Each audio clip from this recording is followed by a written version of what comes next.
Hola, buenas tardes, ¿cómo les va? Hola, Cristian, ¿me escuchás? Hola doctor, ¿cómo está? Buenas tardes. Un gusto en verte. Bueno, Igualmente. bueno, ya siendo obedientes con el horario y con la planificación de las charlas, vamos a dar comienzo al último simposio del día, es el quinto, que trata sobre COVID-19, controversias en reproducción. Sabes que esto surgió por lo que todos vivimos, por toda esta nueva etapa, estas nuevas experiencias, estos múltiples ajustes y estos cambios permanentes. Entonces fue la intención del comité organizador de buscar a expertos en el área reproductiva, tanto sea desde lo biológico, desde lo clínico y lo infectológico, y que nos puedan actualizar y darnos elementos de juicio y elementos de consejo para los pacientes. Es así que vamos a comenzar este simposio y lo saludamos al doctor Cristian Álvarez Sedó. Él es biólogo, máster en bioquímica de la Universidad Nacional Mayor de San Marcos, Perú, máster en gerencia de servicios de salud de la Universidad del Pacífico, Perú, doctorado en bioquímica de la UBA, director del laboratorio de embriología de Fertilia en Tucumán, especialista en embriología clínica de SAMER y de la Red Latinoamericana, especialista en genética reproductiva de la Red Latinoamericana, director del Curso Superior de Biología de la Reproducción de SAMER, miembro de la Comisión Directiva de SAMER y ALMER, vicepresidente de la Sociedad Argentina de Embriología Clínica, SAEC. Y por sobre todas las cosas, una gran persona y un excelente científico. Cristian, gracias por estar y la palabra es tuya.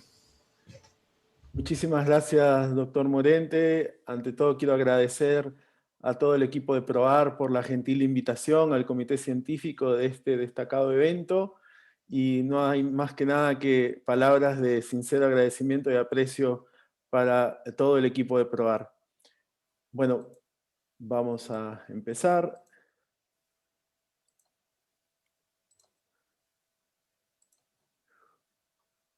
Muy bien.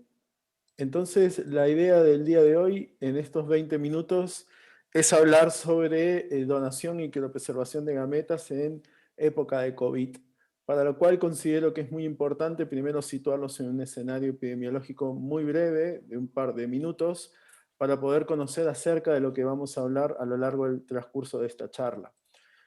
Todos sabemos que el SARS-CoV-2 corresponde a las siglas del coronavirus tipo 2 que genera el síndrome respiratorio agudo grave y fue descubierto en el año 2019. ¿Sí?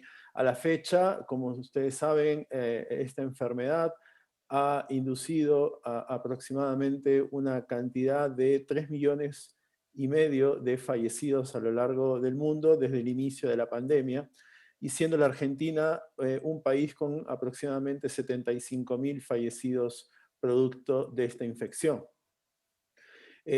Tanto en el mundo como en nuestro país, en la Argentina y en las diferentes regiones, podemos observar que esta pandemia tiene un comportamiento muy típico, al igual que otras pandemias desde el punto de vista epidemiológico. Actualmente nos encontramos cursando la segunda ola en las diferentes provincias de la Argentina, como vemos aquí en la provincia de Santa Fe y en la provincia de Tucumán, en donde yo me encuentro actualmente.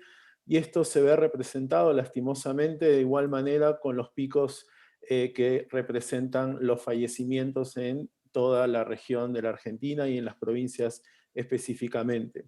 Lamentablemente, esta enfermedad nos toma en una situación con un sistema de salud bastante deteriorado y colapsado. Y esto principalmente se puede de alguna forma ir revirtiendo a medida que el sistema de vacunación en el mundo y en la Argentina se va generando de manera positiva, y tal es así que, bueno, hasta la fecha la Argentina tiene administrada más de 10 millones de dosis de vacunas. Eso corresponde a casi un 24 dosis por cada 100 habitantes en el país. Sin embargo, esto todavía es insuficiente frente a otros países que han hecho realmente muy bien las cosas en términos de vacunación, como lo ha sido el Reino Unido e Israel, con casi 80 o más de 100 personas vacunadas por cada 100 habitantes, logrando que los picos de fallecidos disminuyan significativamente. Con lo cual es muy importante que tengamos en cuenta el impacto favorable de la vacunación, además de todo lo que ya sabemos de que es prevención de la infección por el coronavirus. Una vez que nos hemos situado en este escenario actual del coronavirus, recordar muy brevemente que es un virus cuyo genoma tiene aproximadamente unos 29.000 nucleótidos y está constituido principalmente por 6 genes. 2 de ellos, que es el ORF1 A y B, son los que van a codificar para proteínas no estructurales, los cuales participan en la replicación del virus y en el bloqueo del sistema inmune del hospedero, lo cual es muy importante para la transmisibilidad del virus. Y tenemos otros 4 genes que van a codificar para proteínas estructurales, que son las que nosotros comúnmente conocemos. Una de ellas, la más importante en el momento de la infección, que es la proteína espiga o spike, la envoltura, la membrana y la nucleocápside del virus. De esta manera sabemos que el virus va a necesitar para su ingreso a la célula de un receptor y de una enzima que va a permitir que este receptor clive y por lo tanto este virus puede hacer su ingreso a la célula y desencadenar una serie de eventos a nivel intracelular. Como les dije, es muy importante este receptor AC2 para que pueda ser reconocida la proteína espiga del virus, en este caso del coronavirus, y al mismo tiempo es necesario la enzima TMPRSS2, cuya conjugación va a permitir justamente que el virus ingrese hacia el interior de la célula. Una vez que el virus ha ingresado dentro de la célula, va a desencadenar una serie de mecanismos de replicación utilizando la maquinaria de la célula hospedera para volver a generar todas las proteínas que son necesarias para la conformación de nuevos virus, utilizando membranas desde el interior de la célula. Con lo cual, este es el mecanismo básico y esencial por el cual el coronavirus se replica. Sin embargo, a la fecha, y conociendo mucho sobre la genómica del virus, se sabe que existen otros miembros de las familias de receptores, como puede ser el CD147 o la catepsina, que cumplirían un rol similar a la AC2 y por lo cual el virus podría facilitar su ingreso a nivel de la célula, independientemente de la presencia de la AC2. Sin embargo, todo esto sigue evaluándose y conociéndose a medida que surgen los trabajos científicos. ¿De qué depende la severidad del cuadro clínico? Principalmente va a depender de la respuesta que tenga este hospedero a la infección y la liberación de interleuquinas, que son los que van a mediar esta respuesta inmune agresiva y que al mismo tiempo van a generar cuadros clínicos severos y que determinará justamente la gravedad de la enfermedad en las distintas personas. Ahora bien, a lo largo de todo este año y pico de pandemia hemos conocido mucho sobre los síntomas del COVID y hemos aprendido sobre cómo reconocer e identificar los síntomas iniciales.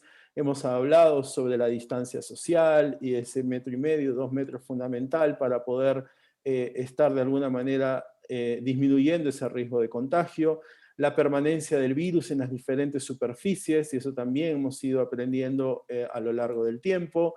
El uso, cuánto impacta el uso correcto del barbijo o tapabocas en la prevención de la infección con el coronavirus, y el uso realmente diario y común del tapabocas en nuestra vida diaria.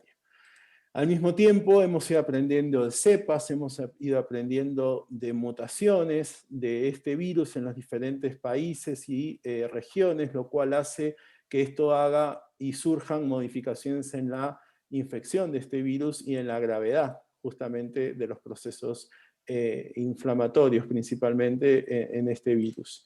Hemos aprendido también sobre test diagnósticos, su utilidad y sus ventajas y desventajas en determinados momentos, pero al mismo tiempo, a medida que avanzó la enfermedad y avanzó la pandemia, fuimos conociendo acerca de su impacto a nivel reproductivo, tanto en espermatozoides, en óvulos, durante la gestación. Hemos ido conociendo si este coronavirus o la enfermedad tiene un impacto a nivel del semen, a nivel de los procedimientos de reproducción asistida, que realizamos diariamente en nuestros centros de fertilidad, a lo largo del cultivo embrionario y finalmente en el momento de la criopreservación. Así que un poco hablaremos brevemente en cada punto para ver cómo afecta esto principalmente en los bancos de gametas y en el momento de la criopreservación de las mismas. Se sabe de la fertilidad masculina y se ha demostrado que cuando el virus ingresa al cuerpo y llega hasta el testículo, se ha afectado la funcionalidad testicular, principalmente alterando los niveles hormonales y por lo tanto la espermatogénesis en algunos casos.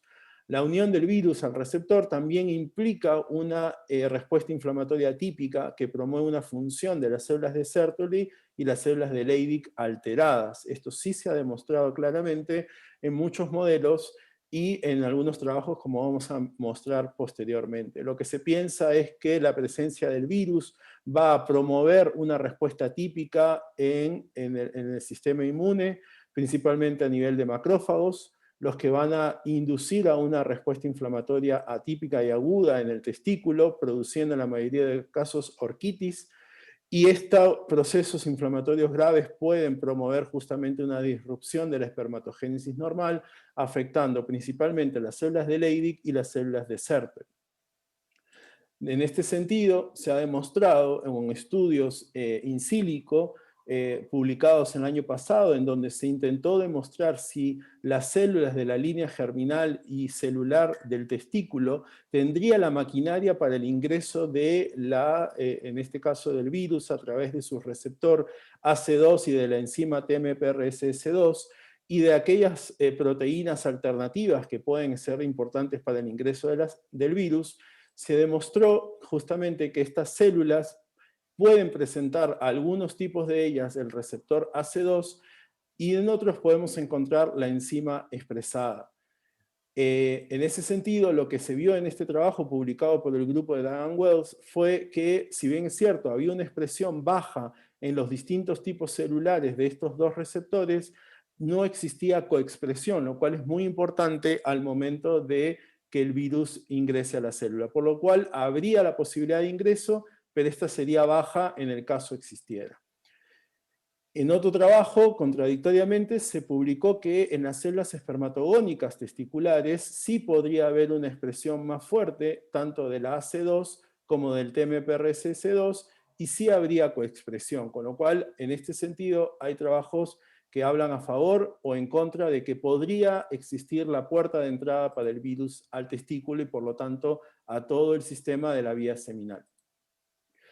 En el caso de coronavirus, en pacientes fallecidos, se pudo observar que en un testículo de un paciente fallecido recientemente, en la autopsia se estudió la presencia del coronavirus por RT-PCR, siendo negativo para este virus. En otros estudios a nivel testicular, como habíamos dicho, se confirmó justamente el efecto del coronavirus de manera negativa sobre los niveles hormonales, por lo tanto afectando probablemente algo de la espermatogénesis en estos varones. A nivel del semen se sabe que hasta la fecha se han reportado 27 tipos de virus que se pueden encontrar en semen, en plasma seminal, y son todos estos que están listados claramente en esta diapositiva. Sin embargo, en cuanto al estudio del coronavirus, recientemente se ha determinado cuál sería el método correcto para poder determinar la presencia del virus en plasma seminal o en el pellet espermático, para lo cual se debería de estudiar idealmente tanto el semen entero, el plasma seminal lavado y el pellet con espermatozoides, siendo controlado con controles positivos de pacientes infectados con COVID. Esta sería la manera por la cual uno podría evaluar o estudiar el coronavirus en el semen humano. En este sentido, muchos de los trabajos que vamos a ver a continuación, publicados en el año 2020-2021, tanto en pacientes post-COVID recuperados, tanto en fase aguda como en fase de recuperación, así como en pacientes sintomáticos y asintomáticos, en una gran cantidad de pacientes y trabajos publicados no se determinó la presencia del virus en el semen humano, ¿sí?, mediante la técnica de RT-PCR. Solo existe a la fecha un trabajo reportado por Lee el año 2020 en 6 pacientes positivos de 38 pacientes que fueron estudiados para COVID. Este trabajo fue bastante cuestionado desde el punto de vista metodológico, ya que se encontraron ciertas inconsistencias y falta de información al momento de develar los resultados. En este sentido, podríamos decir, con lo expuesto hasta la fecha, es que el semen tendría una muy baja probabilidad de ser portador o de tener una potencialidad infecciosa respecto al coronavirus. Sin embargo, en cuanto a los modelos de banco de semen, por ejemplo, ¿sí? Si bien es cierto, sacando el escenario epidemiológico de un donante, por ejemplo, teniendo en cuenta de que pueda llegar a tener un test PCR negativo, debemos decir que se ha demostrado que en aquellos varones que han sido afectados por coronavirus, por ejemplo, ese trabajo del año 2020 en 74 pacientes post-COVID entre 20 y 50 años, se pudo analizar que el hecho de haber padecido COVID pudo afectar de manera significativa tanto la concentración como la movilidad espermática, con lo cual no es para dejar de lado este importante hallazgo de que los episodios que puedan padecer estos varones a lo largo del desarrollo de la enfermedad podrían no tener que ver con la potencialidad infecciosa, pero sí con la disminución en la calidad seminal. Este otro trabajo, publicado este año, con 43 pacientes COVID entre 18 y 65 años, entre 30 a 35 días después de haber sido dado de alta, cómo podemos ver que aquellos pacientes que sufrieron la internación en cuidados intensivos sufrieron realmente una disminución significativa en la cantidad espermática, en la vitalidad y en el aumento de procesos inflamatorios a nivel testicular. Y finalmente, otro trabajo publicado este año también demostró que en 5 pacientes post-COVID entre 40 y 42 años, a los 37 días del alta epidemiológica, se pudo observar una disminución significativa del recuento espermático en estas personas. Y algo que me pareció importante, este trabajo también recientemente publicado, entre 69 pacientes post-COVID entre 20 a 45 años, entre test antes y después, habiendo una duración de 3 meses, podemos corroborar que en todos los parámetros seminales, en el volumen, la concentración espermática, la movilidad progresiva, la movilidad total y la vitalidad, se pudo observar entre antes y después de COVID, en aquellos pacientes que tuvieron COVID moderado al menos, una disminución significativa en los parámetros seminales. De igual manera, cuando se comparó aquellos que tuvieron fiebre de aquellos que tuvieron o no tuvieron fiebre, se pudo ver que el hecho de tener fiebre en el periodo de internación favoreció la disminución significativa de la movilidad, la disminución de la movilidad total y la disminución de la vitalidad de los espermatozoides. Con lo cual es importante, para ir cerrando en este punto específico, que además de la afectación en la función testicular por el virus, es importante identificar otros aspectos en los pacientes o en los donantes de semen, por ejemplo, que han sufrido de COVID. En este sentido, la fiebre alta, los tipos y tiempos de medicación. Ustedes saben que las medicaciones de estos pacientes internados sufren realmente una afectación muy importante a nivel testicular, y recuerden que estos pacientes también tienen abstinencia sexual prolongada, por lo tanto esto también puede favorecer la alteración en los parámetros seminales. Por lo tanto, se recomiendan en las guías reevaluar la calidad seminal de los donantes o de aquellos varones que intentan tener fertilidad al menos 3 meses después, luego de tener el alta del COVID. En el cuanto a las mujeres y los óvulos, a la fecha no se han reportado daños en el sistema reproductivo femenino con el COVID. Si bien es cierto, el sistema AC2 está involucrado en los procesos de foliculogénesis, esteroidogénesis, maduración y ovulación, a la fecha todavía no se ha demostrado que esto pueda tener una afectación directa en la calidad o en la posibilidad de llevar adelante una infección del coronavirus. El AC2 se encuentra ampliamente expresado en el ovario y en ovocitos, ¿sí?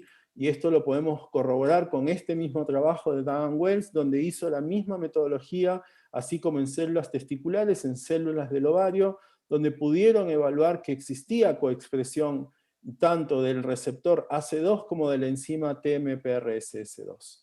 En ese sentido, otro trabajo lo avaló, con lo cual se conoce y se pone de manifiesto de que las células de la granulosa y las células del cúmulus, así como el ovocito, tendría la maquinaria para que el virus pueda entrar hacia el interior. Sin embargo, recordemos que el ovocito tiene una barrera física muy importante, que es la zona pelúcida, cuya estructura no presenta receptores para el coronavirus. Un trabajo reciente ha demostrado de que también se ha visto la expresión diferencial del AC2 y del TMPRS2, no solo en los ovocitos, sino también a nivel del blastocisto, de células del cúmulus y de células de la granulosa. A pesar de que el ovocito y las células que lo rodean tendrían la maquinaria para el ingreso celular del virus, dos reportes recientes en cuanto a la presencia del virus en fluido folicular en pacientes positivas, así como en ovocitos de pacientes positivas, demostraron, por lo menos en estos dos casos, que no existía contaminación por coronavirus, tanto en óvulos como en fluido folicular. Por lo tanto, en este sentido, nosotros podríamos pensar que junto con el procesamiento de los óvulos a lo largo del trabajo en el laboratorio, en caso llegase a haber alguna potencial riesgo de infección, este sería bastante poco frecuente y poco probable que continúe a lo largo de los procesos de dilución que existen en el laboratorio. Lo mismo ocurre con el embrión humano. El embrión humano tiene toda la maquinaria para poder desencadenar el ingreso del virus, sin embargo, a la fecha no hay reportes del mismo. Hemos reaperturado en algún tiempo del año 2020 y las guías de las diferentes sociedades científicas en cuanto al almacenamiento realmente se manifestaron de manera a favor de que el virus, al no estar del todo demostrado su presencia en óvulos y en semen, esto podría llevarnos a pensar que podrían almacenarse de manera segura. En ese sentido, a la fecha y la criopreservación del semen, no hay evidencia del virus en semen, por lo menos de manera clara y concreta, y esto es importante en casos de donación de semen. En este sentido, se deberá establecer preventivamente el almacenamiento en cuarentena, al igual como lo hacemos para los virus HIV y hepatitis.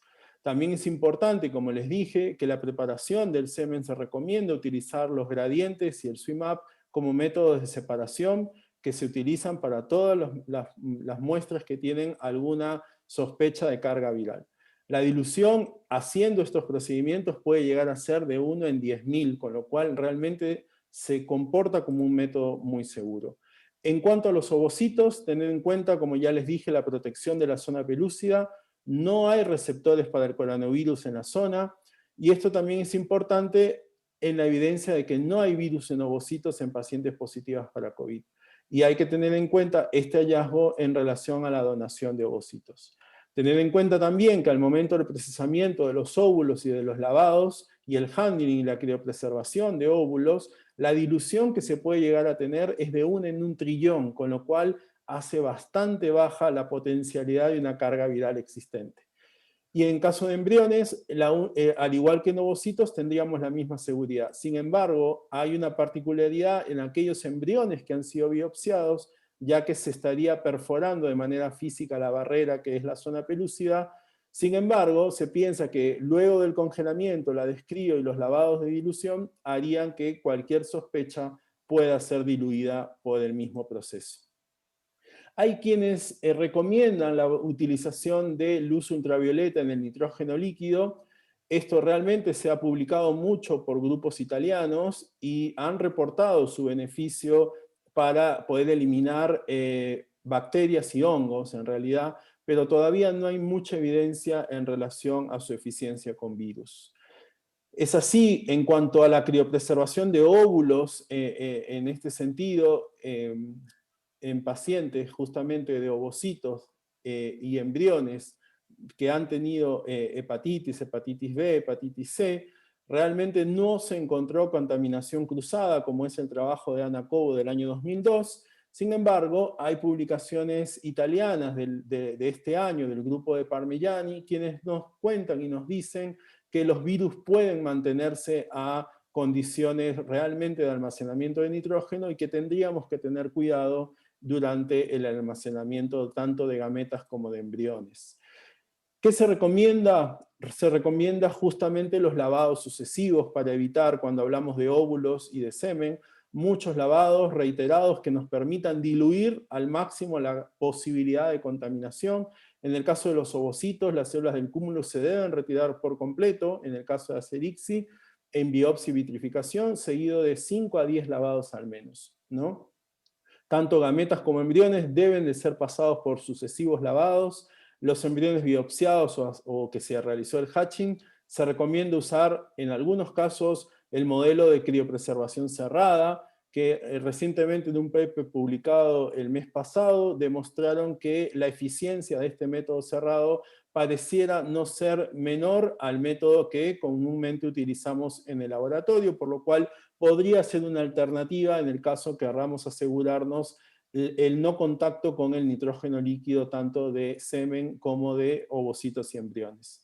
No usar semen completo, sabemos que eso no es la mejor práctica, deberemos usar centrifugación y gradientes. Recientemente, el año 2020, publicamos desde SAMER una guía práctica y nosotros creemos que siguiendo las guías en lo que respecta al manejo de las muestras y los procedimientos de laboratorio, principalmente a lo largo de la obtención de ovocitos, podemos tener una manera segura de proceder frente a pacientes con riesgo de tener coronavirus. En ese sentido, y ya para ir terminando, les cuento un reciente paper publicado por Jason Swain, en donde ellos tomaron una gran cantidad de fluidos foliculares, más de 600 fluidos foliculares, soluciones de vitrificación y soluciones de cultivo embrionario, en donde estuvieron al menos 5 días cultivados, y en condiciones adecuadas para poder restringir al máximo la contaminación cruzada con COVID. Y ellos introducieron un lentivirus como control positivo y midieron la posibilidad de expresión de coronavirus en estos medios que normalmente utilizamos día a día en el laboratorio. Los resultados demostraron que las condiciones adecuadas del laboratorio y los cuidados adecuados del laboratorio no favorecerían de manera cruzada la intervención del virus en ninguno de estos líquidos que se encuentran diariamente en contacto con nosotros en el laboratorio. Para concluir entonces, hasta la fecha, según la evidencia, tanto en testículo, ovario y embriones, tendrían la maquinaria para unir, introducir y activar al virus. Pero, sin embargo, no hay reportes sobre la presencia del virus en estas gametas y embriones. Siempre hay que tener en cuenta los adecuados protocolos de trabajo y procesamiento de gametos en el laboratorio. Por lo tanto, la asignación de gametos donados, tanto ovocitos como semen, no estaría asociada a la transmisión del virus mediante el uso de las mismas, sin tener en cuenta la probable afectación de la calidad seminal, como ya les dije, en casos severos de COVID.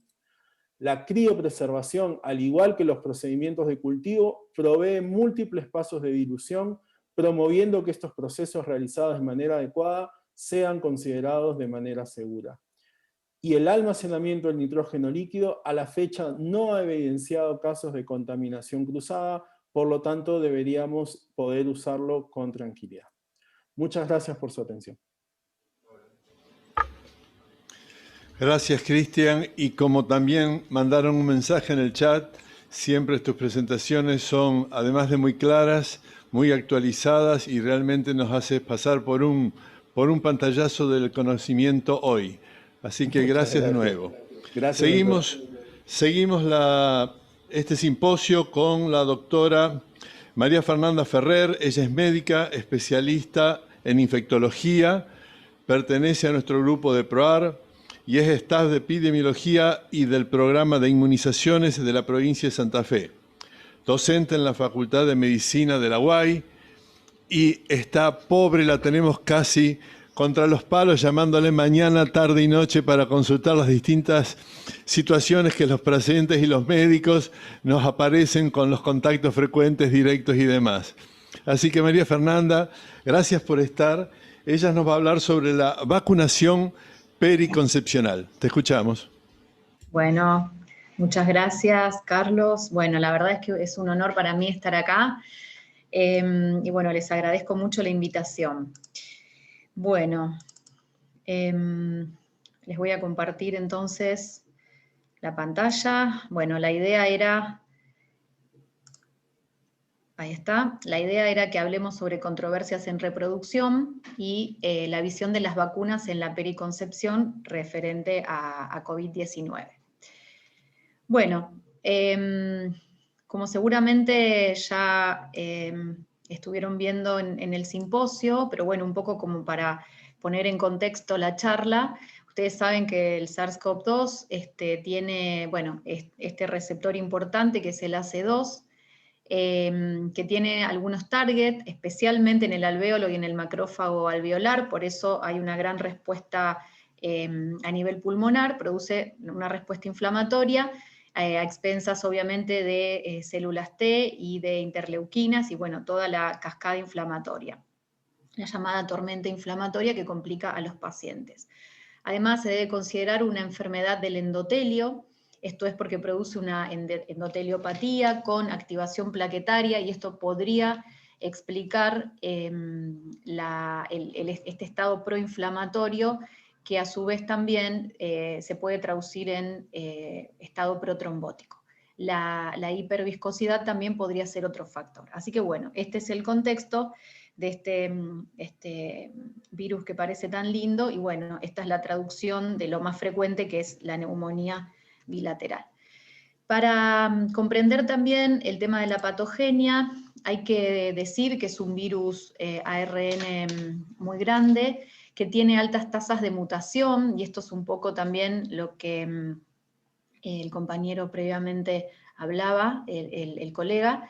¿Qué significa esto? Que necesita una alta tasa de mutación para corregirse, ¿sí? Entonces, bueno, eso hizo que durante el año pasado, durante el 2020, ya aparezcan las primeras mutaciones, y al día de hoy esas mutaciones generaron nuevas variantes, que son un problema no solo en Argentina, sino a nivel mundial. La spike protein, o la proteína espiga, digamos que es una glicoproteína, es el principal antígeno que tiene una alta afinidad por este AC2, pero bueno, ustedes saben que no es el único receptor, si bien es el principal y es la principal vía de ingreso a la célula, y que depende de la expresión, también digamos, se va a expresar no solo en pulmón, sino en corazón, esófago, riñón, ilion y diafragma. Existe esta proteasa del huésped, la TMPRSS2, que también es utilizada para ingresar a la célula, a diferencia de lo que se creía el año pasado, en donde la AC2 era la única vía de entrada. Respecto a la naturaleza, bueno, no se conoce al momento el reservorio natural. Realmente la OMS, bueno, ustedes saben, esto trascendió en los medios, ha viajado a China y trataron de ver cuál es el reservorio. Al momento se desconoce. Lo que sí encontraron es que tiene un 96% de homología con un coronavirus de los murciélagos TG13, descubierto en el 2013, cuando desnudaron en el GenBank el genoma del virus, y podríamos decir solamente eso. Respecto a la respuesta inmunológica, desencadena una respuesta, como dijimos, mediada por linfocitos T, y a su vez estimula la producción de anticuerpos neutralizantes, IgG, pero también IgA e IgM. Bueno, algo referente a las variantes y mutaciones, que me pareció importante contárselos. Ustedes saben que hay mutaciones que tienen interés a nivel mundial, como es la primera que apareció en septiembre del 2020, que fue la relacionada a la descubierta, perdón, en Gran Bretaña, que tiene una mayor posibilidad de transmisibilidad. La de Sudáfrica, que realmente nos preocupa, porque también tiene mayor transmisibilidad, porque se supone que es una mutante de escape, al igual que la de Manaos. Son mutaciones que aparecen en lugares donde hubo una transmisibilidad muy grande al mismo tiempo, y obviamente se considera que es una mutación de adaptación. La de Sudáfrica tiene una importancia a nivel de vacunas, porque directamente los estudios de la vacuna de AstraZeneca se tuvieron que suspender en Sudáfrica en la fase 3, porque directamente no había neutralización de los anticuerpos. Entonces, bueno, es una variante que nos preocupa bastante, y bueno, por suerte todavía no se detectó en Argentina.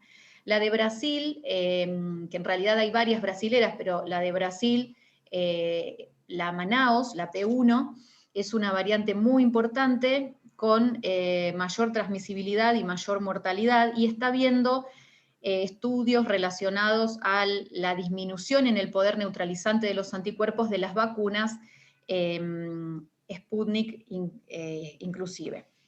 Hay una variante india también, nosotros no lo tenemos en Argentina, hay una variante nueva Andes, que sí está en Argentina, está en Córdoba y la tenemos en Santa Fe, pero bueno, son variantes, digamos que algunas son de preocupación y algunas son de interés. Bueno, les quería traer datos locales, les cuento que desde marzo a mayo de este año se notificaron 120 variantes en Santa Fe. Les cuento un poco que nosotros hacemos una vigilancia genómica de los pacientes graves, especialmente pacientes jóvenes con enfermedad inusitada, o sea que rápidamente se complican y que no tienen comorbilidades o están vacunados. Obviamente no podemos hacer la vigilancia genómica con el envío de las muestras al Malbrán, que es el Instituto de Referencia Nacional a Buenos Aires, por una cuestión de logística y de tiempo, y de recursos, pero bueno, todas las provincias de Argentina deben notificar, nosotros hemos notificado en 2 meses 120, de las cuales, digamos, de estas 120 notificaciones, encontramos 56 variantes de preocupación, ¿sí? La realidad es que, fíjense, 36 corresponden a la P1, que es la cepa Manaos, y 20 a la cepa de Gran Bretaña. Las 4 variantes de interés identificadas, bueno, corresponden a California, Río de Janeiro, bueno, y Nueva York. O sea que, como ven, estamos continuamente con peligro también de que se introduzcan nuevas variantes. Es importante decir que tanto Chile como Brasil están teniendo un importante problema. Brasil tiene algunas cepas que suman mutaciones, así que, bueno, estamos muy preocupados. Y esto es un poco la evolución, 4 personas fallecidas, fíjense, 3 tenían la variante de Manaos, 1 la variante de Inglaterra, y les cuento que estaban vacunadas. Por eso se estudiaron. Así que bueno, son pocos casos, obviamente, no puedo extrapolar conclusiones, pero es un poco para mostrarles lo que está pasando. Respecto a la situación epidemiológica de la provincia de Santa Fe, 2 o 3 cositas para ubicarlos. Esto es un poco la situación epidemiológica actual del día de la fecha. Como ven, tuvimos un pico el año pasado, septiembre-octubre, luego bajaron los casos y ahora nuevamente comenzamos con el aumento de los casos. Importante la franja etaria, pacientes jóvenes, como ven, hombres y mujeres, casi no hay diferencias. Así que, bueno, estamos, digamos, con un escenario epidemiológico bastante complicado. La provincia tiene 9.401 casos cada 100.000 habitantes confirmados y básicamente a expensas de las 2 ciudades más importantes, con una positividad por laboratorio de los últimos días del 49%. Esto significa que hay probablemente muchas más personas afectadas. Esto es un poco, bueno, el mapa para que vean que se calcula una razón para ver cuáles son los departamentos que están en riesgo epidemiológico, y como ven, casi toda la provincia está en riesgo epidemiológico. Esto es un poco también para que vean cuáles son, digamos, los departamentos más afectados, pero bueno, como les decía, esto tiene que ver con el aceleramiento en la duplicación de los casos, que lo vamos viendo en periodos de 14 días. Y respecto a cómo estamos con respecto al país, fíjense que estamos en el 3er lugar, primero provincia de Buenos Aires, segundo Ciudad Autónoma y tercero Santa Fe, con una tasa de letalidad de 1.58. ¿Y qué pasa con las gestantes? También una actualización para que vean cuál es el contexto de la gestante. Bueno, fíjense, esto es hasta el 15, está calculado a la semana 19, hasta el 15 de este mes. Se hizo un estudio en el Ministerio de Salud de la Nación de personas gestantes y se incluyeron obviamente en edad fértil al momento de la notificación las edades comprendidas entre 15 y 49 años. Obviamente que puede haber un sesgo de carga parcial acordes a la investigación. Entonces, bueno, ¿qué tenemos? Tenemos que hasta la semana 19 específicamente, perdón, hasta el 17/5, en Argentina tenemos 13.319 casos de personas gestantes o mujeres embarazadas confirmadas de COVID, con este número de descartados, recuperadas, como ven, un 0.4% en realidad corresponden a mujeres gestantes y 63 fallecidas. De las mujeres gestantes, 0,97% requirieron internación en terapia intensiva, ¿sí? Y bueno, 48 casos requirieron ARM. Como ven, 69 personas fallecieron, de una mediana edad de 32, con una tasa de letalidad en el embarazo de 0,47, mucho menor a la tasa de letalidad que les presenté antes en población general. Y es importante acá remarcar que el 52.4 presentaba comorbilidades, siendo las más frecuentes hipertensión, diabetes y obesidad. Así que bueno, eso es un poco la realidad. Acá está, esto es un poco copia la curva epidemiológica, lo que fue pasando en el resto de la población, como les mostré antes, y esto es para que vean la edad, digamos, la mediana de mujeres embarazadas es de 29 años, pero como ven, las complicadas son un poquito más grandes. Y esto es la distribución de Argentina, donde la mayor concentración es provincia de Buenos Aires, como ven, Santa Fe, Entre Ríos, Neuquén, Río Negro. Bueno, no me voy a explayar mucho en esto, pero para seguir poniendo en contexto el tema de vacunas, los factores de riesgo de COVID y embarazo realmente, bueno, hay una asociación. Durante la primera hora de la pandemia no tuvimos realmente una percepción de que las mujeres embarazadas estaban, digamos, con un mayor riesgo de complicaciones, pero en esta segunda ola donde tenemos, como les dije antes, bueno, variantes circulantes y tenemos una mayor agresividad del virus, si se quiere, con una ocupación de camas de personas más jóvenes, las embarazadas, como digamos a nivel mundial, han mostrado hasta ahora tener mayor riesgo de requerir internación, incluso asistencia mecánica ventilatoria, aumenta 2 a 3 veces el riesgo de parto prematuro, el estado de la gestación, y especialmente las mujeres con comorbilidades, o sea, embarazadas con comorbilidades tienen mayor riesgo de sufrir complicaciones. La mortalidad está aumentada comparada con las mujeres no embarazadas. Y estas son algunos de los factores más importantes que se consideran comorbilidades que suponen un mayor riesgo para la mujer embarazada. Como ven, bueno, muy importante la edad mayor de 35 y una gestación mayor a 28 semanas, y obviamente las minorías sociales o étnicas, que esto se ve muy marcado en lugares con gran desigualdad social. Entonces, bueno, a nivel global, en realidad, como ven, digamos, hubo metaanálisis en donde se encontraba que las pacientes, las mujeres con COVID, se encontraban la mayoría cursando el tercer trimestre, el 50.8 eran de grupos, digamos, raciales como de raza negra, asiáticas o minorías étnicas que habían requerido internación, ¿no? Y 38.2 eran obesas, un 30% con comorbilidades. En Reino Unido la incidencia estimada para ingresos hospitalarios, fíjense, 4.9 por cada 100.000 maternidades, y la mayoría estaban cursando un embarazo avanzado. También acá aparece el tema de la edad, 41% tenía 35 años o más. Bueno, lo de las minorías, como les dije antes. Estados Unidos también reporta, ¿sí? Ingresos hospitalarios y muertes, y bueno, esto hace que haya que hablar de una manera de prevención, que son las vacunas.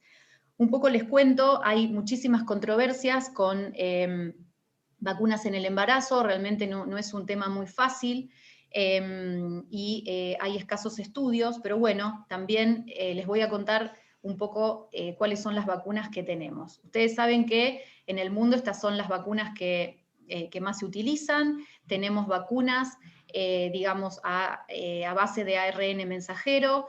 Ninguna vacuna de estas es a virus vivos atenuado. Tenemos las dos vacunas más importantes en el mundo, son la Moderna y la de Pfizer, que son las que se comercializan principalmente en Europa y en Estados Unidos. La de Johnson & Johnson es a vector viral inactivado, digamos, requiere una sola dosis y eso es una ventaja, pero bueno, está disponible en Estados Unidos y no la tenemos en América. En Latinoamérica. Respecto de la de AstraZeneca, ustedes saben que nosotros tenemos la vacuna manufacturada en India que se llama Covishield y ahora, bueno, vamos a tener producción de otros países, pero bueno, la de AstraZeneca también es a vector viral inactivado y estas dos existen, digamos, en otros países. La CureVac está por licenciarse y la que tenemos también nosotros, que fue la primera que ingresó, fue la de Gamaleya, la Sputnik 5, que es a vector viral inactivado. Y después las dos vacunas chinas inactivadas, la Sinovac es la que tienen experiencia los chilenos y la Sinopharm, la que tenemos nosotros en Argentina. Así que bueno, esas son un poco las vacunas disponibles. ¿Y qué pasa con esto? Bueno, si ustedes ven, la Moderna y la de Pfizer, como dije, son de ARN mensajero, tienen una alta eficacia. La verdad es que, bueno, a partir de los 18 años se han estudiado porque era una enfermedad que afectaba principalmente a adultos, pero la de Pfizer se puede dar a partir de los 12 años y recientemente están intentando, digamos, aplicarla en niños, ¿sí? Bueno, ¿qué pasa, digamos, con esto? Esperen que voy a correr esto de acá. No. Ahí está.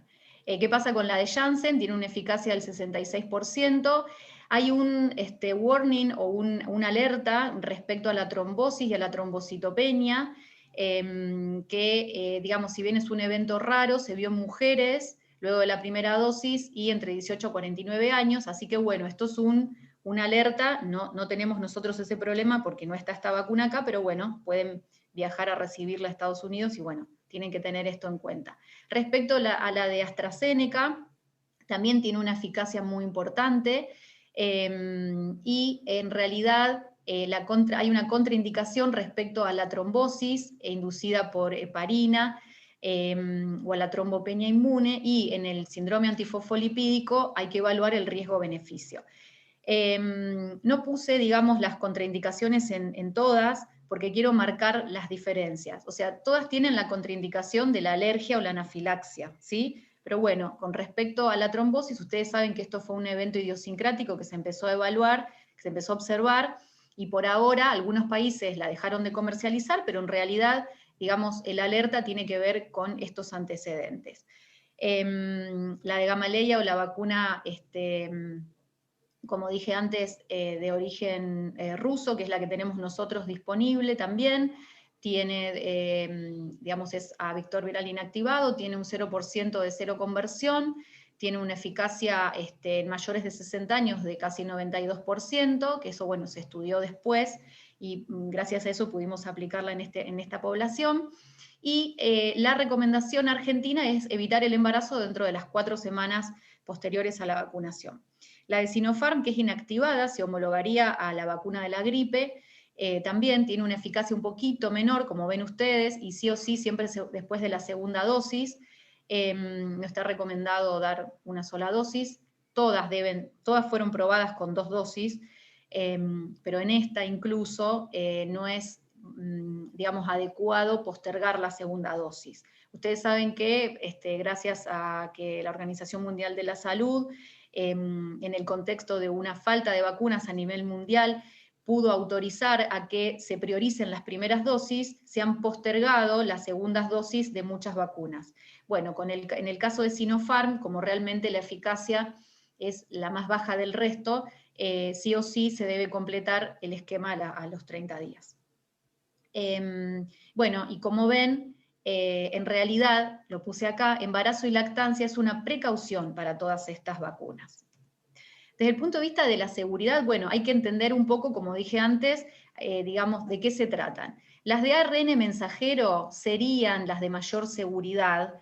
¿Por qué? Porque son nanopartículas lipídicas que no ingresan al núcleo, que no integran el ADN, ni lo modifican, o sea, utilizan en realidad la maquinaria de la célula para que se produzca una proteína tipo spike y la respuesta inmunológica del cuerpo desencadene, digamos, toda su digamos, toda su ingeniería. Estas vacunas no causan cambios genéticos, pero bueno, la realidad es que no incluyeron en estos estudios de fase 2 y fase 3 a las personas embarazadas ni a las mujeres que estaban dando lactancia. Entonces los riesgos sobre la embarazada y el feto se desconocen. Respecto a las vacunas de vector viral inactivado, como dijimos antes, tienen en realidad el ADN modificado, ese virus, se usa el adenovirus de chimpancé o humano, ese ADN está modificado, ese virus, digamos, en realidad copia ARN, tiene ese gen para codificar a la proteína Spike, entonces otra vez el cuerpo responde. Y respecto a la inactivada, son fragmentos de proteína S del SARS-CoV-2, pero inactivados, ¿sí? Monovalentes. Entonces, en realidad, esto es un poco lo que nosotros tenemos que analizar para decir, bueno, ¿son seguras o no son seguras? Bueno, la seguridad y la eficacia en el embarazo se desconocen en realidad, tanto la Organización Mundial de la Salud como el Centro de Enfermedades Infecciosas de Estados Unidos, a pesar de la falta de certezas, recomiendan responsabilidades compartidas para la decisión de la vacuna en la embarazada. Y un poco les voy a contar cuáles son las posturas de los diferentes países. Lo que sí obviamente también recomiendan es que se monitoree, digamos, la post-autorización en este tipo de pacientes.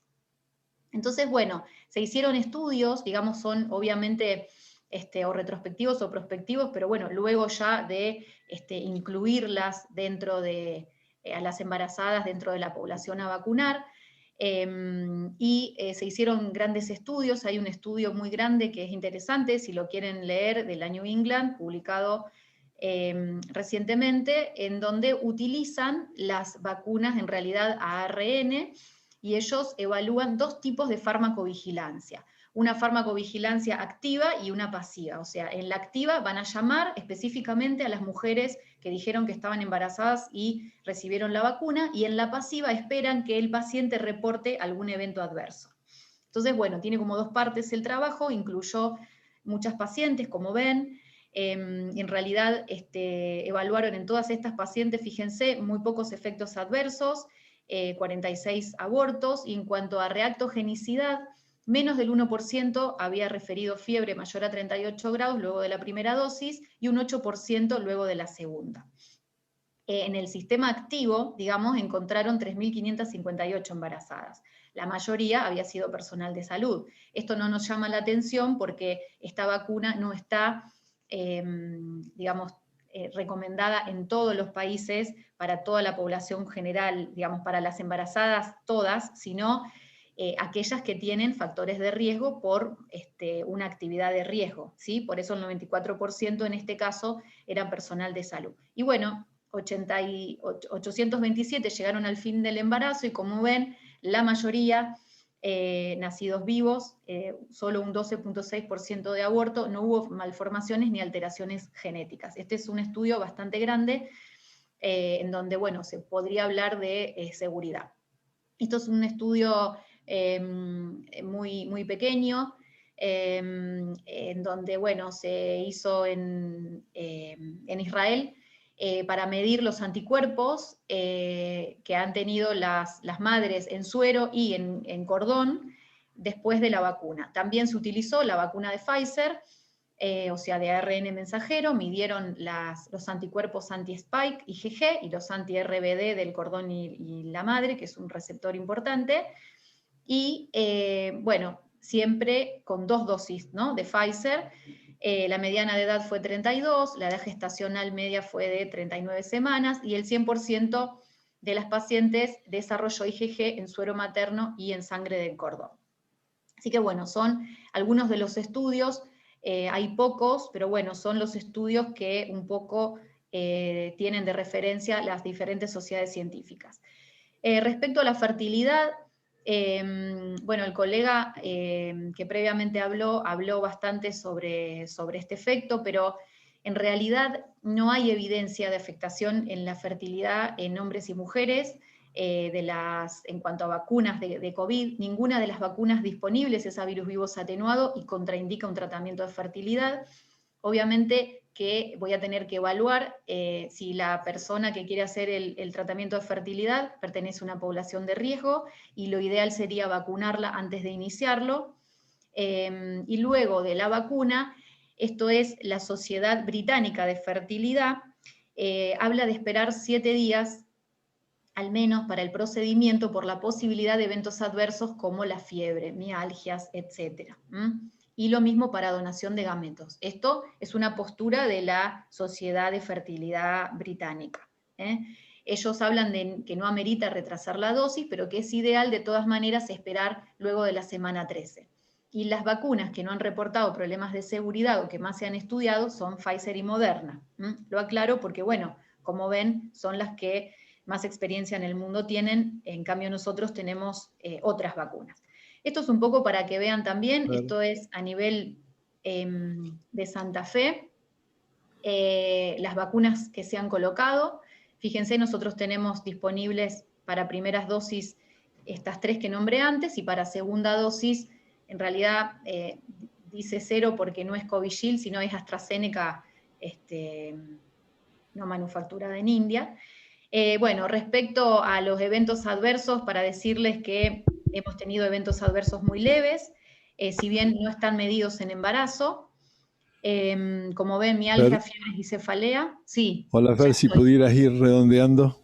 Sí, perfecto. Por el tiempo, gracias. Bien. Entonces, bueno, son los eventos adversos que se vigilan más frecuentes. Y como ven, en realidad la tasa global de evento adverso relacionado a las vacunas que hemos tenido fueron 17 casos graves sobre las 889.981 dosis aplicadas, que esto equivale a esta tasa, por lo cual es un número bajo.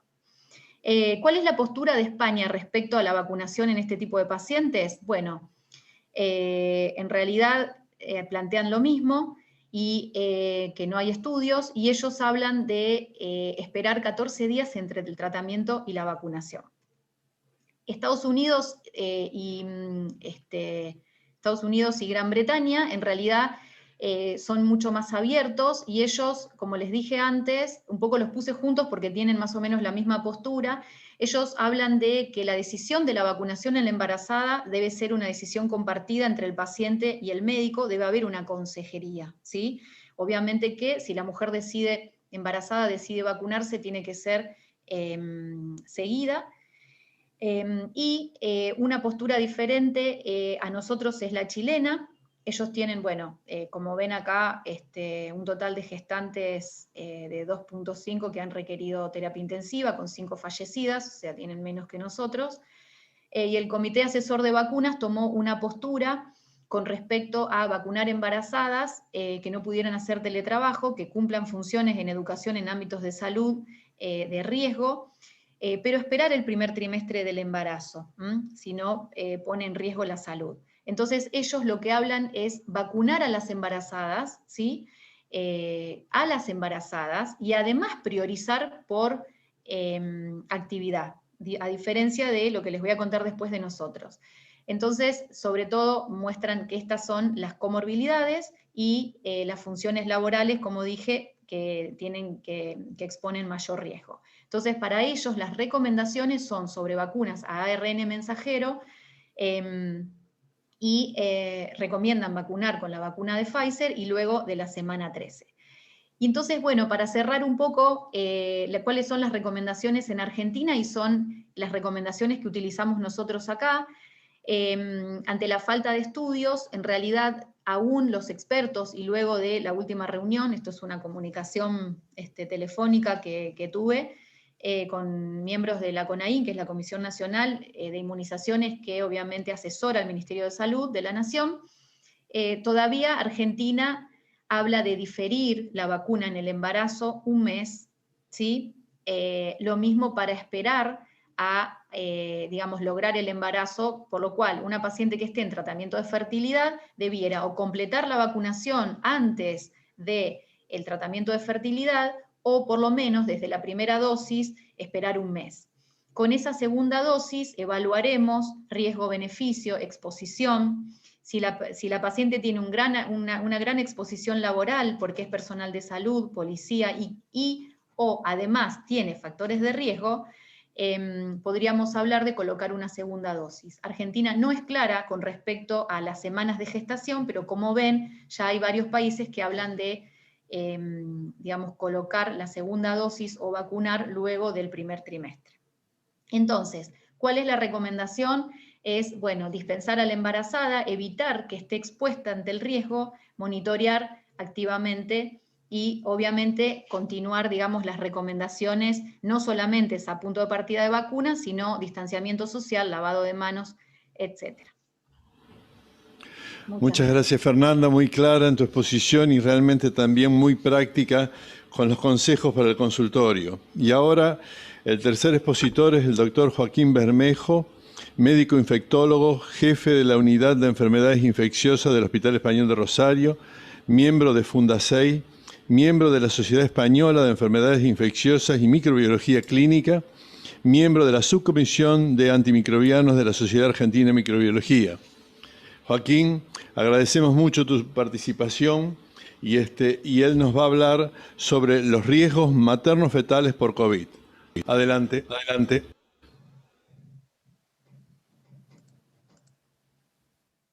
Hola, buenas tardes a todos los participantes.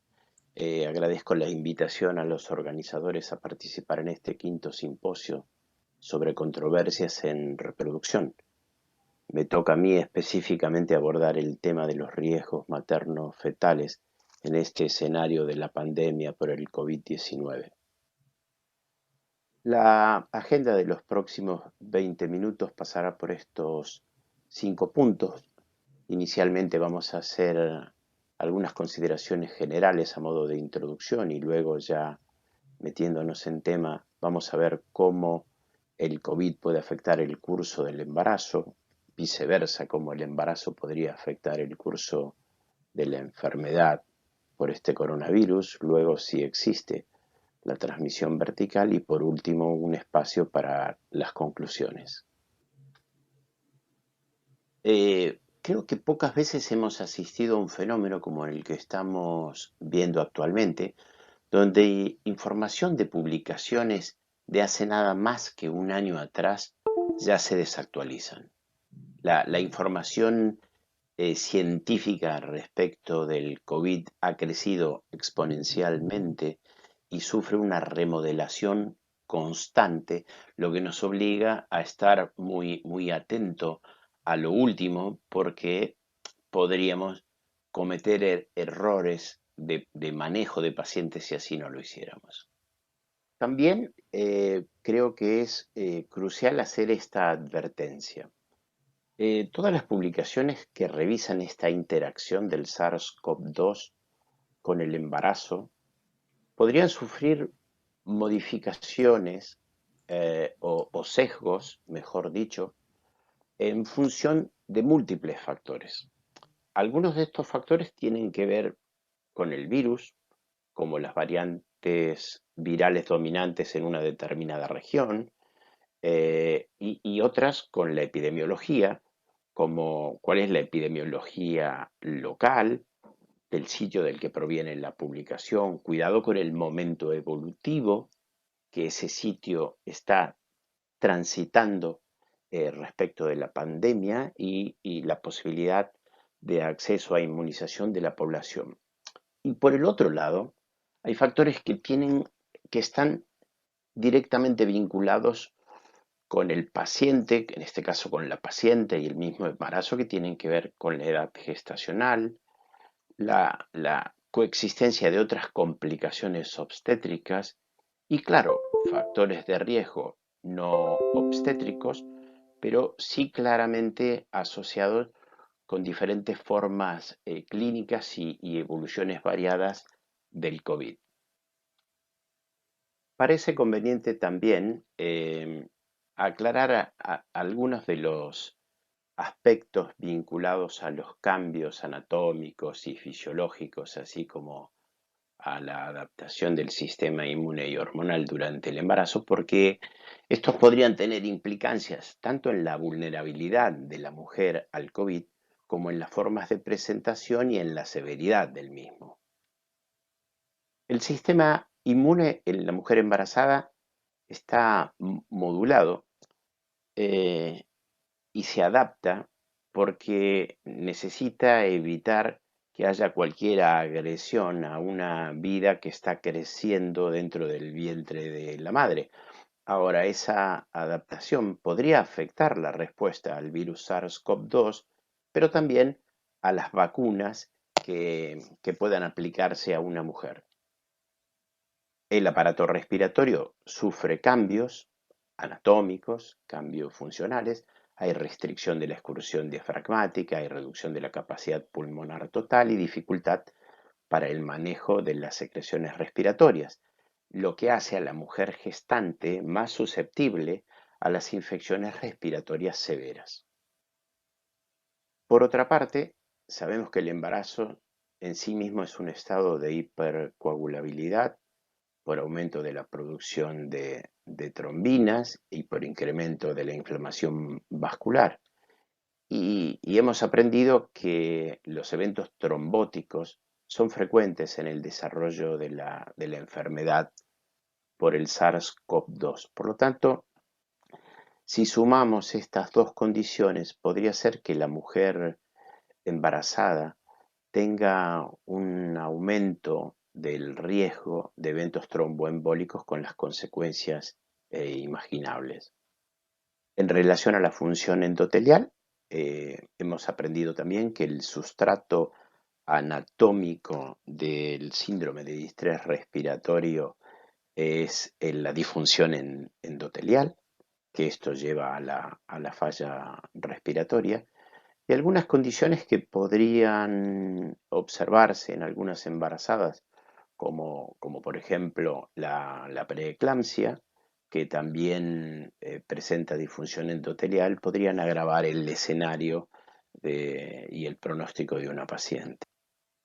Por último, la placenta, que está allí como una barrera física e inmunológica entre madre y feto y sirve precisamente para proteger a este último, curiosamente posee receptores para el SARS-CoV-2.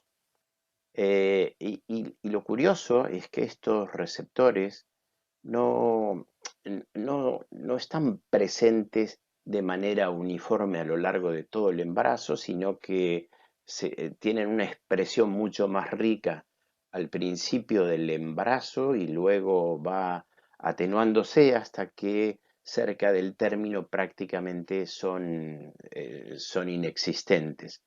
Por ende, esta expresión distinta de los receptores del virus en diferentes momentos de la edad gestacional también podrían condicionar una evolución diferente, un pronóstico diferente según la enfermedad ocurra en el embarazo temprano o ya en la etapa tardía. Veamos entonces qué puede hacer el COVID al curso normal de un embarazo. El COVID puede impactar en el embarazo básicamente por dos caminos distintos, directos e indirectos.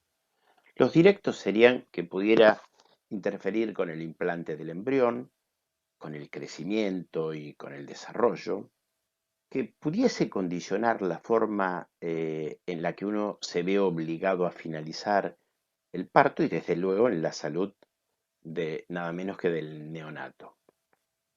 Por la vía indirecta, eh, el COVID y quizá la pandemia y las restricciones y todas las medidas de salud pública que se toman podría influenciar a través de las restricciones y los cambios de acceso a la atención médica. La atención telefónica no es lo mismo que la atención presencial. La gente tiene miedo de asistir a los centros de salud porque creen que allí el riesgo de adquirir el virus es mayor. Esto también podría afectar el equilibrio psicológico, la salud mental de la mujer que pasa por esta tan especial situación de su vida, y también las restricciones y la deprivación social podrían impactar de manera indirecta en la mujer embarazada. Esta gráfica de tipo Kaplan-Meier es el producto de un estudio de cohorte realizado en algo más de 2.000 mujeres. Es un estudio multicéntrico hecho en 18 países que muestra que hubo una tendencia significativa a una edad gestacional más corta al momento del parto, cuando las mujeres tenían COVID comparadas con las que no. Pero dentro de las mujeres que tenían COVID, la edad gestacional a su vez fue más corta al momento del parto en aquellas que tenían un curso sintomático de la enfermedad. El mismo estudio, que como ven es de reciente publicación, muestra un incremento de la muerte materna de 22 veces, muestra una mayor incidencia de preeclampsia, de eclampsia y de síndrome HELP, una mayor necesidad de admisión a unidades de cuidados críticos, una mayor tasa de cesáreas, más incidencia de bajo peso al nacer y un índice de severidad de la morbilidad neonatal que casi se triplica en el caso de las mujeres que cursaron COVID durante el embarazo versus las que no. Algunos estudios que han evaluado el pretérmino han mostrado que el pretérmino claramente es más frecuente cuanto más crítico es el cuadro de COVID en la mujer embarazada. Posiblemente esto tenga que ver con la tormenta de citoquinas, con el fenómeno concomitante de hipoxia y posiblemente muchos otros factores que no terminamos de entender, pero como concepto, a mayor gravedad de la infección COVID, mayor tasa de prematurez. En esta revisión sistemática, los autores han revisado series de casos y publicaciones de case report y grafican en gráficos de distribución de puntos en el formato de funnel plot tanto la proporción de nacimientos de pretérmino como la frecuencia de eventos adversos durante el embarazo. Y si bien ustedes ven, todos los puntos se distribuyen por encima del cero, claramente, y todos caen dentro de la gráfica del embudo del funnel plot, lo que hace suponer ausencia de sesgos de selección, y sabemos que a mayor altura de los puntos hay una mayor precisión de la estimación que están haciendo. Claramente entonces hay más pretérmino y mayores eventos adversos durante el embarazo cuando una mujer sufre de COVID. Acá se puede ver un poco más en detalle algunos de los resultados de esta revisión sistemática. Los valores de la tabla expresan porcentaje y se puede ver la tasa de cesárea, pretérmino y bajo peso, según se tratara de las series de casos que analizaron, que fueron 34, o de los case report, que fueron 27. Pero los autores en la discusión concluyen que los eventos adversos durante el embarazo estuvieron asociados con estas cuatro cosas: que la infección se hubiese adquirido a una edad gestacional entre la semana 25 y 35, que la mujer estuviese muy sintomática, que la mialgia hubiese sido un síntoma de presentación del COVID y que la paciente hubiese requerido soporte con oxígeno. Ahora veamos cómo el embarazo puede afectar el curso del COVID. Y básicamente esto lo podría hacer en relación a la incidencia. Vimos al principio cuando hablábamos de los cambios fisiológicos que la mujer embarazada, sobre todo en tercer trimestre, con una mayor dificultad para la excursión diafragmática, es vulnerable a las infecciones respiratorias severas. Podría modificar también el modo de presentación, la sintomatología, las formas clínicas y por ende el pronóstico.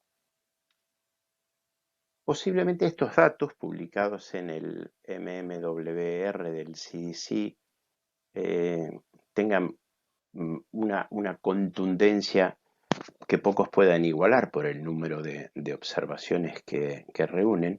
Y lo que claramente se ve es que la mujer embarazada versus la mujer no embarazada con similares características tiene un requerimiento mayor de ser admitida a una unidad de cuidados críticos. También requiere más asistencia ventilatoria mecánica, o sea, ventilación invasiva, y tiene también un aumento de la mortalidad.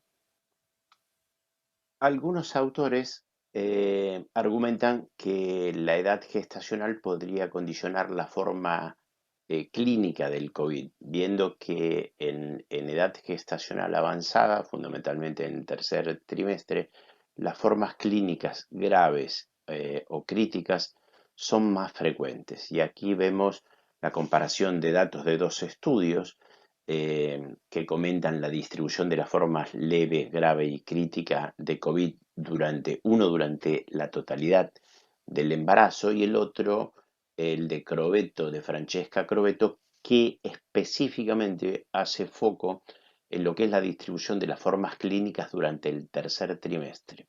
Esto sugiere efectivamente que el aumento del volumen del útero grávido complica la mecánica respiratoria y favorecería las formas más severas de COVID. Muchísimas publicaciones han hecho hincapié en el incremento iatrogénico de la tasa de cesáreas. Estos autores españoles, en este estudio multicéntrico, señalan algunas complicaciones que podrían derivar, complicaciones maternas y neonatales, de tomar la vía de finalización del embarazo por el lado de la cesárea. Así, lo que ven es un incremento de los efectos adversos severos de la neumonía, de la necesidad de admisión a unidad de cuidados críticos, mayor necesidad de asistencia ventilatoria mecánica y en conjunto del deterioro clínico de esas mujeres. Y por otra parte, cuando analizan qué sucede con el neonato, ven que también hay un incremento de la necesidad de que sean admitidos a unidades de cuidados críticos neonatales, y también aumenta la transmisión perinatal,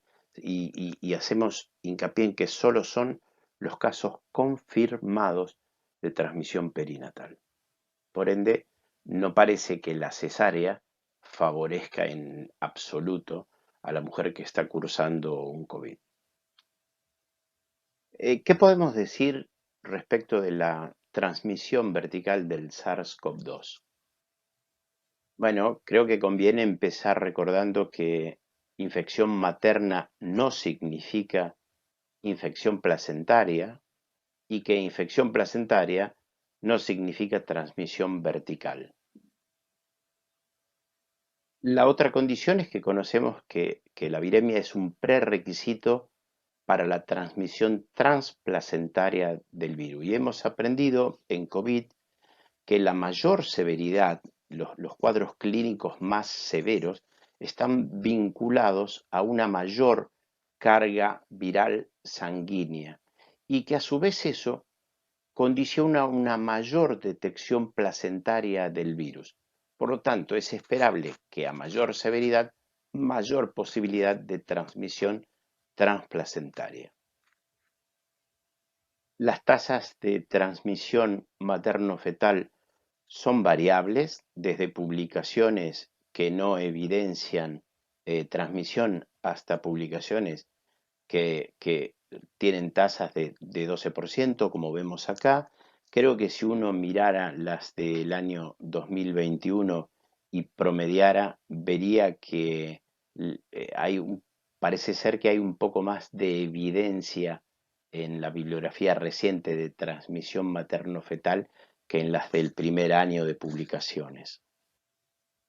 Por último, las consecuencias perinatales y neonatales de este interjuego materno-fetal durante la infección por el COVID tales como el aborto espontáneo, el nacido muerto, el pretérmino, el retardo en el crecimiento intrauterino, la preeclampsia, el síndrome de respuesta inflamatoria fetal y el retardo en el desarrollo neurosensorial, están condicionados por estos tres elementos fisiopatológicos: la hipoxia materna con la respuesta inflamatoria, la tormenta de citoquinas y la viremia con la posibilidad de la transmisión intrauterina. Para concluir, podríamos decir que el embarazo reúne una serie de condiciones que tornan a la mujer vulnerable a las infecciones respiratorias severas. Segundo, que el COVID aumenta la tasa de eventos adversos durante el embarazo. Tercero, que el embarazo, sobre todo en su periodo avanzado, complica la evolución del COVID. Cuarto, que las cesáreas como forma de terminación del embarazo deberían evitarse, salvo indicaciones obstétricas, en mujeres que cursan COVID, tanto formas leves como las asintomáticas. Y quinto, que hay evidencia de transmisión vertical del virus, pero que no sabemos qué implicancias tiene esto, y lo que sí sabemos es que por el momento no hay efectos teratogénicos. Muchísimas gracias y quedo atento a las preguntas y comentarios. Muy amables. Gracias, Joaquín, por esta clara y muy puntual exposición.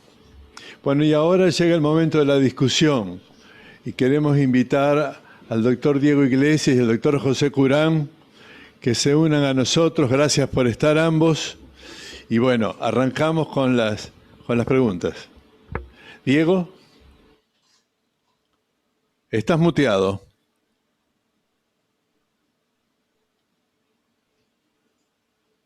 Disculpen. Ahora sí, ahora. Bueno, gracias Carlos, gracias Cristian, gracias Fernando y gracias Joaquín por las tres excelentes exposiciones. La verdad que en este contexto a veces es difícil, no queda mucho por preguntar. Bien, una cosita a cada uno. Cristian, que nos cuentes un poquitito cómo es el manejo de las pacientes en tu centro, cuándo hisopan y qué conducta toman ante los positivos. Para Fernando, una segunda, un pedido que resuma en pocas palabras el manejo en las embarazadas, cuándo, vacuna y a quiénes. Y a Joaquín, tromboprofilaxis, sí o no, en las embarazadas de manejo ambulatorio. Así que bueno, muchas gracias. Cristian. Muchas gracias, Diego, por la pregunta.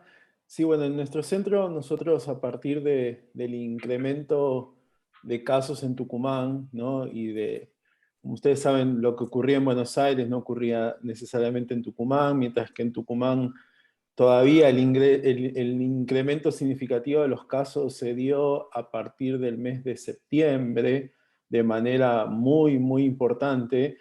Hasta ese momento nosotros no habíamos aperturado los procedimientos. Cuando reaperturamos los procedimientos, lo que hicimos fue hacer testeos, ¿sí? Al inicio del día 1 del estímulo, y si la paciente, teníamos un convenio con un laboratorio acá en Tucumán que nos daba el resultado en 4 horas o en 5 horas de PCR, ¿sí? Es un laboratorio que tenía una cantidad de diagnósticos muy alta, con lo cual teníamos el resultado rápidamente. Si el resultado nos daba positivo, cancelábamos el estímulo y la paciente tenía que esperar hasta que se le diera el alta epidemiológica y todo lo que llevaba adelante un positivo. Después nosotros hacíamos un test COVID. Si el inicial es negativo, nosotros hacemos un test COVID 2 días antes de la aspiración, es decir, el día del triggering, cuando hacemos la gatillación. Si esa paciente da positivo, nosotros no cancelamos la aspiración de la paciente.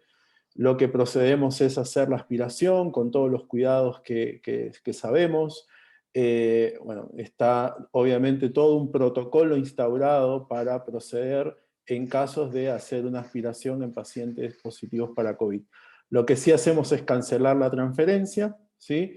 Congelamos los embriones o congelamos los ovocitos en el caso de criopreservación oncológica, y posteriormente realizamos la transferencia o el descongelamiento en un futuro lejano, ¿no? Así que un poco esa es la manera como nosotros nos manejamos. Con las donantes de óvulos hacemos lo mismo, ¿sí? Nosotros tenemos un banco de óvulos, con lo cual procedemos de la misma manera. Muchas gracias. Lo que estás ahora con tu palabra, explicabas que en el hombre lo que existe, la fundamental injuria, es un proceso inflamatorio que se genera en el testículo con todas las posibles repercusiones en su capacidad futura. ¿Será entonces evaluable recomendar a un hombre con COVID que guarde reposo al estilo de una fiebre urleana o de enfermedades de ese tipo, independiente del grado de afectación general que él tenga, cuidando el proceso inflamatorio sobre el testículo, que haya que exagerar un poquito el reposo absoluto hasta que se cure? En realidad, doctor, sí, lo que se propone por lo menos es que el varón que sufre un proceso inflamatorio agudo en el testículo tenga los recaudos en este caso, del descanso y obviamente de las consideraciones que pueda tener en este caso afectando a la función testicular. En ese sentido, nosotros lo que promovemos en pacientes que han tenido COVID y que han tenido una inflamación a nivel testicular o un proceso febril prolongado o severo o internaciones, hemos procurado justamente que exista un cuidado de este paciente específicamente en cuanto a nivel andrológico. Se le deriva inmediatamente al andrólogo para que haga la revisación cercana del proceso inflamatorio, y por otro lado, nosotros evaluamos la calidad seminal. En la mayoría de los casos hemos podido evaluarlo 3 meses después, y hemos notado claramente un poco lo que la literatura manifiesta, que hay una afectación significativa principalmente con la movilidad espermática. Eso realmente lo hemos visto, y es por eso que nosotros les aconsejamos a nuestros pacientes que han tenido COVID, por el momento, hasta que no haya pasado al menos de 90 a 120 días, realizar un nuevo análisis seminal para ver en qué estado está su función testicular. Y por otro lado, hay trabajos recientes que todavía no están muy bien descritos, pero podría ser relacionado al estado febril inflamatorio. El estudio de fragmentación del ADN también se ha propuesto como un marcador que podría ayudar a determinar el estado de salud, entre comillas, de ese testículo, ¿no? Gracias, Cristian. Fernanda. Bueno, bárbaro. Bueno, en respuesta a lo que me pidió Diego, entonces, resumiendo, en Argentina la recomendación para la vacuna anti-COVID, con las 3 vacunas que les comenté que tenemos disponibles, es para aquellas mujeres o personas gestantes que tengan algún riesgo de exposición mayor. No está recomendada para todas las embarazadas. ¿Esto qué sería? Bueno, personal de salud y que están en atención de pacientes, kinesiólogas, médicas, bueno, personal de salud, digamos, en asistencia, en primera línea, ni hablar, esa es la prioridad. En ese caso, si la mujer no se puede licenciar o dispensar, se podría utilizar la vacuna en el primer trimestre. Si no es así, si se puede tomar algún tipo de licencia, se prefiere, por lo que expuse antes, que pase ese primer trimestre, aunque ninguna de las 3 son a virus vivos atenuados. Bueno, por lo que ya les expliqué, podría ser algo precautorio. Respecto a policías, personal de seguridad, mujeres de prefectura o docentes que también pertenecen, digamos, al personal de riesgo, bueno, el riesgo de exposición es un poco menor. Ahí, si ellas tienen que estar trabajando, evaluarán ustedes el tipo de contacto. Se puede ofrecer la vacuna. es importante que nosotros aprendamos de los otros países en donde la decisión es conjunta, donde uno le explica al paciente que en realidad, bueno, esto es lo que está escrito, esta es una postura, esto está recomendado y que en definitiva también pueda decidir. Y respecto a, como les decía, de completar o no, bueno, una medida, digamos, es que las 2 dosis las debe cumplir durante el embarazo la mujer que está con alta exposición, ¿sí? Podrían diferir la segunda dosis, como plantean los españoles, pero bueno, va a depender, digamos, del riesgo, siempre evaluando riesgo-beneficio. Fernanda, y en esos casos, hay una pregunta frecuente por la realidad que vivimos, que se recibe una dosis y la segunda dosis se retarda mucho. ¿Es posible combinar vacunas, todas o algunas? Bueno, hay Me refiero a estudios. una dosis de una vacuna y una dosis de otra, ¿no? Sí, por ahora no. Por ahora no es la recomendación. Hay estudios de coadministración, no de coadministración, digamos, de administración combinada de Sputnik, AstraZeneca, pero bueno, todavía eso no está definido. El Ministerio de Salud no lo definió, por lo cual no son intercambiables, no son intercambiables. Y bueno, lo referente a la segunda, como decía antes, va a depender, o sea, lo ideal es que tengan 2 vacunas, ¿sí? Claro. Las 2, porque los estudios se hicieron con las 2 vacunas, con el intervalo de dosis que recomienda, digamos, la farmacéutica. Pero bueno, evaluaremos si luego, en algunos meses, llega nueva información, si Argentina está revisando el tema de vacunas. Por ahora, a la última reunión que fue ayer o anteayer, es lo que les digo, prefiere tomar una postura precautoria, esperando un mes, con respecto a la vacuna y el embarazo, pero bueno, por ahora, digamos, o sea, eso es dinámico y puede llegar a cambiar. Muchas gracias, Fernanda. Joaquín. Bueno, hubiera preferido que Diego siga muteado, porque menuda pregunta te hace. Mirá, tromboprofilaxis, sí o no. Hasta donde yo conozco, Diego, no hay aval suficiente para tomar una medida con todas las garantías.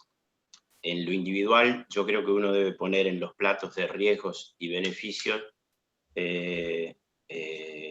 las 2 cosas. Y desde luego que cuando hay factores que coexisten que podrían aumentar el riesgo de enfermedad tromboembólica, me parece que es admisible. Hay experiencias en algunas instituciones. Yo conozco personalmente una, que es el Hospital Clínic de Barcelona, administra enoxaparina durante 10 días.